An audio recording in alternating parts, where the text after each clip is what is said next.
This reading is based on an article published by Canadian Dimension and written by Canadian journalist and author Judi Rever.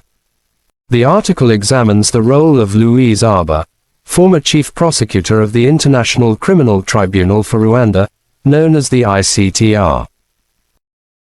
According to the author, Arbour's decisions help protect Paul Kagame from justice by halting sensitive investigations linked to the Rwandan Patriotic Front, the RPF.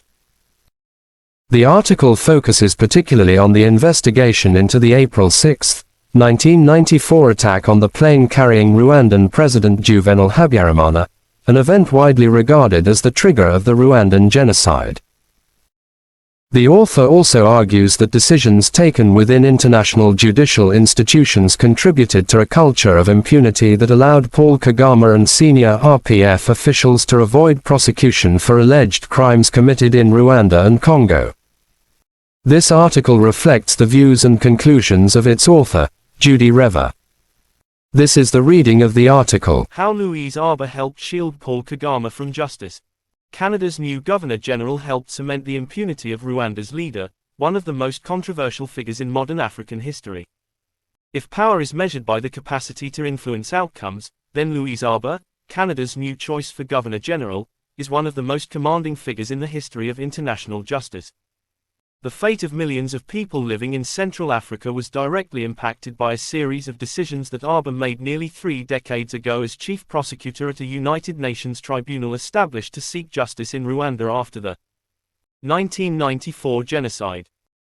Between 1996 and 1999, Arbour decided how justice would be carried out. Who among the perpetrators of violence would be prosecuted at the International Criminal Tribunal for Rwanda, known as the ICTR, and by extension, who would be granted judicial immunity. 2 men who witnessed Arbour's discretionary power at the tribunal were Michael Hourigan, a former Crown prosecutor from Australia, and Jim Lyons, a former FBI agent and counter-terrorism specialist. Lyons became a senior investigator at the ICTR and worked in the same office as Hourigan. During Arbour's tenure, Hourigan began collecting evidence about the event that triggered the Rwandan genocide, the missile attack of April 6, 1994. The attack brought down the aircraft carrying Rwanda's Hutu president, Juvénal Habyarimana, Burundi's president, Cyprien Ntaryamira, senior military and political officials close to the Rwandan leader, and 3 French crew members. All 12 people on board were killed. By early 1997, after a year of investigation, Hourigan had collected evidence concerning the missile attack from 3 former soldiers of the Rwandan Patriotic Front, or RPF, who had served under Paul Kagame, Rwanda's current leader, who seized power in July 1994 amid the aftermath of the genocide. 2 of the soldiers said they had been part of the commando team that shot down the plane. The 3rd soldier said he had direct knowledge of the operation. Hourigan also obtained information from a United Nations peacekeeper who overheard a transmission on the RPF's shortwave radio on the night of the attack. According to the peacekeeper, the transmission indicated that the target had been hit. Jim Lyons later stated, "What better way for Kagame to become a hero than to start the genocide himself by shooting down the plane and then marching into Kigali with his army and saving everybody?" Lyons further alleged that Kagame had long been the favored ally of the United States government and the British, and that he had been trained by the CIA and MI6. Lyons was present at the United States Embassy in Kigali with Hourigan when the Australian lawyer used an encrypted telephone to contact Judge Louise Arbour, who was in The Hague at the time. Hourigan briefed Arbour on the progress of the investigation. According to Lyons, Hourigan later reported that Arbour was excited by the breakthrough and wanted him to travel to The Hague to provide a full briefing in person. However, when Hourigan arrived in the Netherlands, the situation changed dramatically. According to Hourigan's account, Arbour instructed him to shut down the investigation. He was astonished. Arbour reportedly told him that the court had no mandate to investigate the plane attack and lacked the legal jurisdiction to proceed. Hourigan strongly disagreed. He argued that the assassination of the presidents of Rwanda and Burundi was an obvious act of terrorism and therefore fell squarely within the tribunal's mandate. Article 4 of the ICTR statute specifically called for the court to investigate acts of terrorism. Jim Lyons told the author that Arbour was harsh with Hourigan during their exchange at The Hague. Lyons said he believed Arbour must have come under political pressure. According to Lyons, someone gave her the order to shut down the investigation. Hourigan later submitted an affidavit of his findings to the court. He also prepared an internal memo for his colleagues. A few months later, he resigned. Before his death in 2013, Hourigan spoke to Phil Taylor, the host of CIUT Radio in Toronto. He said the miscarriage of justice at the ICTR had left him bewildered and discouraged. Hourigan stated, "We didn't discover the truth. We were actively thwarted and worked against. And now, years later, they have only prosecuted people they have been told to prosecute. Some of the main offenders for some of the biggest crimes have been left untouched. And all the while now, the European and North American powers are plundering that region's resources, with millions still dying in Congo." The article says we will likely never know why Arbour refused to investigate the catalyst that set off Rwanda's mass killings. It also says we will likely never know whether she was pressured by a higher authority. Arbour declined the author's request for an interview to discuss her time at the ICTR and her exchanges with Hourigan. But in a 2016 interview with the Globe and Mail, Arbour said she had concerns for the safety and security of ICTR witnesses. She explained that the office of the prosecutor of the United Nations Court was in Rwanda at the time. She said the court did not have the means, or the know-how, to gather evidence against the leadership in Rwanda. According to Arbour, that's not, frankly, very doable. The article argues that Arbour appeared to be admitting that she was unable to independently pursue the cause of justice. It describes that as a serious breach of international law and obligation. The ICTR was legally bound to prosecute individuals responsible for serious violations of the Geneva Conventions. This included heads of government or heads of state, regardless of their official position. Their official status did not reduce responsibility or punishment under international law. The article states that Arbour knew this. It argues that by shutting down the investigation into the terrorist act that unleashed the Rwandan genocide, she granted Kagame and his senior entourage judicial immunity. The tribunal was also supposed to help restore peace and stability to Rwanda and the region. The article concludes that, by every objective measure, it failed to do so. Not only did Paul Kagame ignite genocide in Rwanda, but he continued to oversee mass killings in Rwanda during and after the genocide, before unleashing a war in neighboring Congo that has raged for 30 years and left millions of people dead. There has been no greater source of menace on the African continent than Paul Kagame and his imperialist sponsors in the West, namely the United States.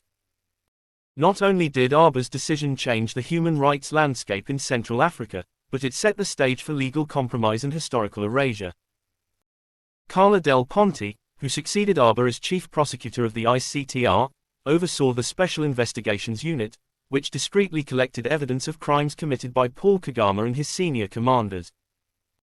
The unit's investigators found prima facie evidence that Paul Kagame's army had brought missiles from Uganda into Rwanda before the genocide, had trained a commando team to fire the missiles, and was responsible for the assassinations.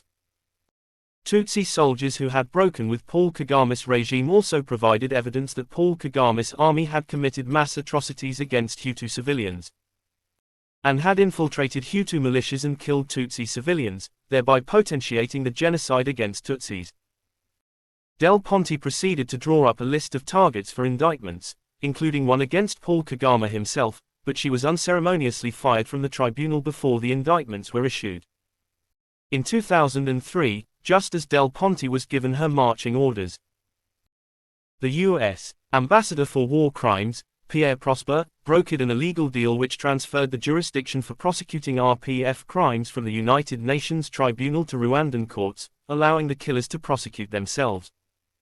The ICTR had therefore officially granted Paul Kagame legal immunity from war crimes and terrorism.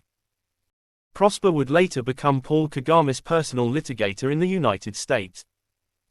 The ICTR ultimately indicted 95 individuals and convicted 62, all of whom were linked to the former Hutu regime in Rwanda. A senior ICTR prosecutor told the author that the court's refusal to investigate the plane attack and indict Paul Kagame and his commanders for the crimes they committed in 1994 amounted to a malicious conspiracy. In other words, a cover-up. The RPF shot that plane down, said the prosecutor, who asked not to be named and, like Arbour, went on to have an illustrious career in international law. Everybody now knows that, and everybody knew it at the time. There was an abundance of evidence that should have been available under the right circumstances to prosecute the crimes committed by the RPF. The reason they were not available is because the command and control relationship of the RPF put Paul Kagame in direct authority over any of those acts that would have been committed. So therefore, Paul Kagame would have been the ultimate indictee, he stated. Similarly, because Paul Kagame is the West's favorite warlord, he has been shielded from prosecution at the International Criminal Court, which should have indicted him for invading Congo and committing atrocities there. What does this say about the state of international justice if someone with so much blood on their hands has been able to dodge the law for 30 years, while simultaneously jet-setting and hobnobbing with the global elite? As the author argues in his latest book, Rwanda's 30-year assault on Congo. The crimes, the criminals and the cover-up, judicial malfeasance has denied Paul Kagame's victims the dignity of telling their stories and preserving memory for a future generation.